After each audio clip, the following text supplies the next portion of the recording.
Why has Bishop David Oyedepo, founder of Living Faith Church, consistently refused to appear at Bishop David Abioye's major ministry programs? This is our admissive policy, 1998.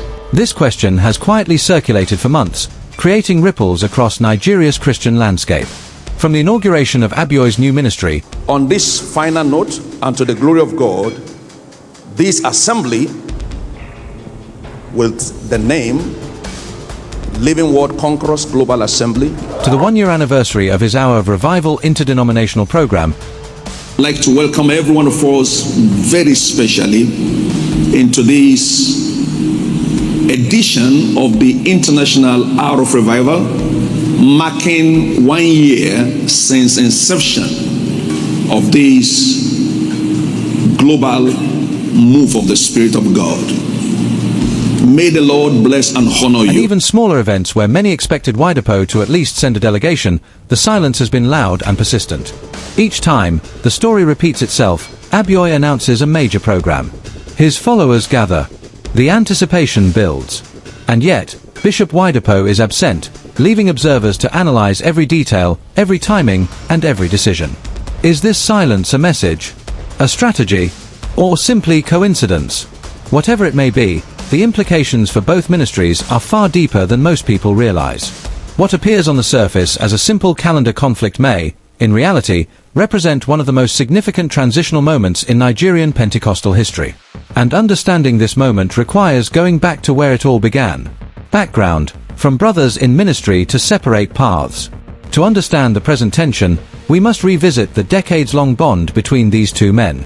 For over 40 years, Bishop David Abioye served as the loyal second-in-command of Living Faith Church, standing firmly beside Bishop Oyedepo from the early days of the ministry.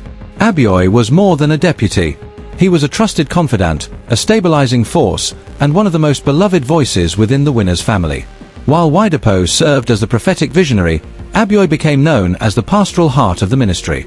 His leadership at Goshen, Abuja, the largest Living Faith branch outside Canaanland, cemented his influence nationwide. Members saw him not only as a church administrator, but as a father, a teacher, and a man of deep spiritual discipline. Then came 2024. Living Faith Church introduced a formal retirement policy for senior ministers. This is our admissive policy, 1998, reviewed 2001. This is Administrative Policy Handbook 2003. This is the mandate 2012 and reviewed this year after 12 years. It affected several long-standing leaders, including Abioye. The policy was positioned as a structural realignment, a generational shift intended to reorganize the ministry for future succession and future leadership. When the news broke that Abioye would be retiring, reactions were mixed. Some accepted it as part of organizational development. Others felt it marked the beginning of a quiet transition in church hierarchy. Regardless, the general expectation was clear. Even in retirement, Abioye would remain within the Winners system, providing moral support, mentoring younger pastors, and maintaining his historic bond with Bishop Oyedepo. But that expectation was shattered in a way no one foresaw. The shock move: Abioye launches his own ministry. On this final note, and to the glory of God, this assembly, with the name Living Word Conquerors Global Assembly, Just months after his official retirement, Bishop David Abioye made an unexpected and bold decision that shifted the trajectory of the entire conversation. He launched a new ministry, the Living Word Conquerors Global Assembly. This was not a small fellowship or an informal extension of his former influence. It was a full-fledged independent ministry with its own structure, identity, and prophetic mandate. The launch stunned members across Nigeria, including many within Living Faith who had long believed that Abioye would continue serving quietly under Oyedepo's wider shadow. But the real shock was not simply in the establishment of a new ministry. It was in what happened at the inauguration. The event took place on the same day Bishop Oyedepo was celebrating the 44th mandate anniversary of Living Faith Church. And while many had hoped or expected that the spiritual father would publicly congratulate or support the spiritual son, there was no appearance, no greeting, and no acknowledgement. Observers immediately began to question whether this was a strategic scheduling conflict or a deliberate distance. Was it simply a coincidence that both events aligned? Or was it a subtle but intentional message signaling that Abioye's new direction was not one that Oyedepo was ready to endorse? Public opinion split sharply. Some argued that Oyedepo's absence was understandable due to the significance of his anniversary. Others felt the timing was too precise, too symbolic, and too consequential to ignore. To them, it suggested a deeper disconnect, a relational gap between the founder and the man who had served under him for 4 decades. Whatever interpretation one chooses, one fact remains: the pattern of non-attendance did not begin and end with the inauguration. It continued. It strengthened. And it began to draw even more attention as the months unfolded. And that pattern is what we will explore in the next sections, because it reveals a story that is much larger than 2 individuals. It is a story about leadership, transition, loyalty, and the delicate balance between personal calling and institutional identity. The hour of revival anniversary, Oyedepo absent again. The silence grew louder in the months following the launch of Living Word Conquerors Global Assembly. As Bishop Abioye prepared to mark 1 full year of his hour of revival interdenominational meetings, many believed this would be the moment Bishop Oyedepo would finally show public support. To Abioye, it was his personal revival mandate. To many Christians across Nigeria, it had become a refreshing space of prayer and spiritual renewal. As the 1-year celebration approached, anticipation grew. Many church observers felt that if there were any event where Bishop Oyedepo's presence would send a clear message of unity, restoration, or fatherly blessing, this was it. A simple appearance, or even a public acknowledgement, would have gone a long way to silence months of speculation. But once again, Bishop Oyedepo was nowhere to be found. There was no appearance, no video greeting, no official representation. The pattern continued exactly as it had during the inauguration of Abioye's new church. What intensified the public conversation even more was what happened just days before the hour of revival anniversary. Bishop Oyedepo was seen celebrating the 30th anniversary of Pastor Sam Adeyemi, founder of Daystar Christian Center. He said, looking diligently, lest a root of bitterness springing up in you trouble you. The man doesn't even know. You are troubling yourself by yourself. He was joyful, present, and visibly supportive. This created a stark contrast. The founder of Living Faith was showing up for external ministries he had no direct leadership connection with, yet he was continually absent from the programs of a man who had served under him faithfully for over 4 decades. This timing did not go unnoticed. Many began to ask difficult questions. Was this deliberate? Was this distancing symbolic? Was Oyedepo sending a message, not through words, but through silence and positioning? Observers began to interpret the situation as more than coincidence. To them, the contrast was too sharp, the timing too precise, and the pattern too consistent to be accidental. The hour of revival anniversary therefore marked another turning point, not because of what was said, but because of what was not said. And the silence made the next development even more shocking. The memo, the most damning sign. In June, a memo allegedly originating from Living Faith Church began circulating online and within pastoral circles. For many, this memo was the clearest, most unmistakable sign that the relationship between the 2 leaders had shifted significantly. The memo reportedly instructed all Living Faith pastors not to attend Bishop Abioye's interdenominational hour of revival meetings. Attendance, according to the document, would only be permitted with written approval from the appropriate authorities. This was unprecedented.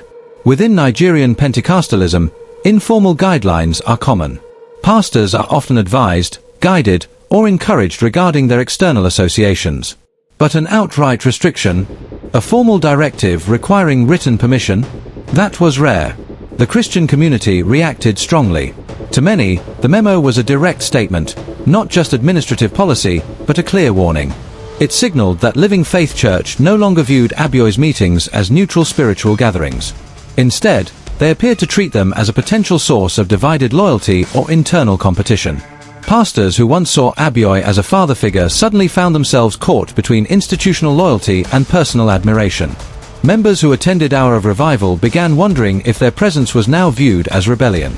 And observers across the nation concluded that the memo all but confirmed what many had suspected. The institution was intentionally distancing itself from its former vice president. For those who had held on to hope that the silence was temporary, this memo erased all doubt.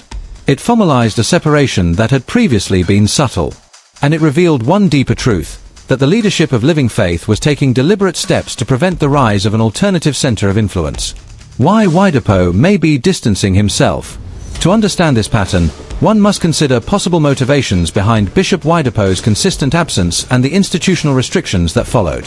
First, there is the need to protect the structure and loyalty of Living Faith Church.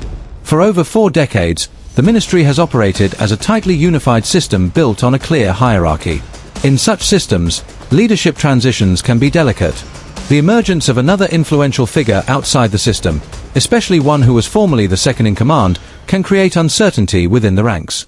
Second, there is the concern about dual loyalties. Many Living Faith pastors and members were raised under the pastoral covering of Bishop Abioye. His teachings, his style, and his spiritual fatherhood shaped thousands. With Abioye launching a new ministry, some may feel pulled between the institution they belong to and the leader they emotionally identify with. This dual loyalty is something any large ministry would seek to avoid. Third, the rise of Abioye's new ministry in Abuja is drawing massive attention. Abuja was once one of Living Faith's strongest bases, and Abioye was the voice that held it together. Now, with him gone and newly established in the same city, many former members naturally gravitate toward him.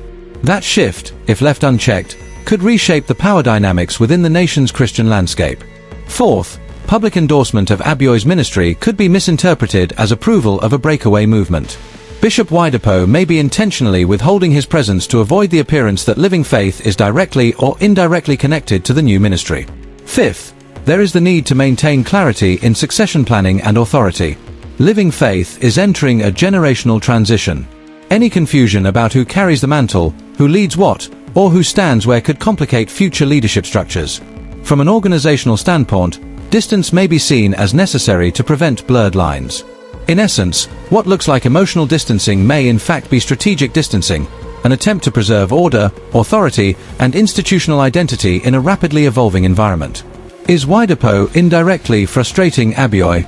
The question many people are now asking is whether Bishop Oyedepo is indirectly or silently frustrating Bishop Abioye's new ministry, intentionally or unintentionally. Let us consider the evidence. First, the consistent absence from major events. Not attending one program might be excused, but a repeated pattern across significant milestones suggests a deliberate choice. Second, the lack of public endorsement. While Oyedepo has openly supported other ministers, celebrated their anniversaries, and blessed their initiatives, he has remained silent about Abioye's ministerial efforts. This silence has been interpreted by many as a withdrawal of approval. Third, the memo restricting pastoral attendance at Hour of Revival. This is perhaps the strongest sign that Living Faith does not want its internal structure influenced by Abioye's external movement. These actions have practical effects. They influence public perception. They shape how pastors relate to Abioye. They impact how members choose where to worship. They create a subtle but powerful sense that associating too closely with Abioye may be frowned upon within the winner's circle. For Abioye's interdenominational outreach, such restrictions may reduce participation from leaders who once looked to him as a mentor. For the movement of former winners members, it heightens the emotional pressure around choosing between old loyalty and new direction. And for the wider Christian community, the situation is seen as symbolic of the challenges that arise when major ministries experience leadership shifts and generational transition. Whether intentional or not, the effects are real. A separation is unfolding, not through conflict, not through public statements, but through patterns of silence, absence, and administrative boundaries. What remains to be seen is how this evolving dynamic will shape the future of both ministries, and what it signifies for the broader landscape of Nigerian Pentecostalism. The impact on Abioye's new ministry. As the silence between Bishop David Oyedepo and Bishop David Abioye continues, something remarkable is happening. Instead of slowing down Abioye's momentum, the perceived distance appears to be producing an unexpected effect. Despite the absence of formal support from Living Faith Church leadership, Abioye's Hour of Revival meetings continue to pull massive crowds. Week after week, multitudes gather in Abuja, drawn not by institutional affiliation, but by a deep spiritual hunger and by Abioye's unmistakable grace in teaching, prayer, and prophetic declaration. For many, the program has become a spiritual landmark, a place where they experience fresh encounters with God. At the same time, his newly established church, Living Word Conquerors Global Assembly, is witnessing quiet but consistent growth. What began as a bold step of faith has gradually matured into a recognizable spiritual movement. Families are joining. Young people are aligning. Former Living Faith members and Christians from other denominations are finding a sense of renewal within the ministry. And yet, something even more interesting is unfolding. The absence of Oyedepo at Abioye's events appears to be fueling more curiosity from the Christian public. Many are asking deeper questions. Many more are tuning in online, eager to understand the dynamics behind this new phase of Abioye's calling. What people are witnessing is the steady rise of Abioye as an independent spiritual force. No longer just the second-in-command to a revered leader, he is gradually emerging as a leader with a unique voice, a distinct mandate, and a fresh assignment that seems to resonate across denominational lines. Whether intended or not, the silence surrounding him has amplified his presence rather than diminished it. What this means for the future of both leaders. The developments of the last year have created a new reality in Nigerian Pentecostalism. For decades, Bishop Oyedepo and Bishop Abioye stood side by side under one spiritual umbrella. One led the global mandate, the other reinforced it with loyalty, service, and deep leadership experience. But now, two highly influential voices have emerged, each charting a different course. This shift raises important questions about leadership alignment, ministry direction, and the future of Pentecostal networks in Nigeria. For Living Faith Church, the situation presents a delicate challenge. The loyalty of some members may begin to stretch across two ministries. While many remain steadfast under Oyedepo's authority, others are quietly navigating their spiritual commitments, especially those who have followed Abioye closely for over 30 years. Across the nation, pastors and Christian observers are watching to see how this dynamic reshapes Pentecostal alignment. Will new alliances form? Will ministry networks adjust? Will this inspire more ministers to step out in obedience to personal conviction, regardless of institutional expectations? For Oyedepo, the coming years may require strategic clarity on leadership succession, pastoral unity, and the management of influence within the Living Faith system. For Abioye, the future seems wide open. His ministry is expanding, his influence is gaining new expression, and his voice is being heard beyond the borders of the ministry where he once served. The two leaders, once inseparable in public ministry, now stand in different spaces with different mandates. How they navigate this season will shape not only their personal relationship but also the trajectory of millions who look up to them for direction. The unanswered question. At the center of this unfolding story lies a single, unspoken question. Why is Bishop David Oyedepo maintaining such visible distance from Bishop David Abioye's events and ministry milestones? Is the silence a deliberate strategy, designed to protect institutional order, loyalty, and structure within Living Faith Church? Is it a leadership decision intended to prevent confusion, competition, or divided allegiance among pastors and members?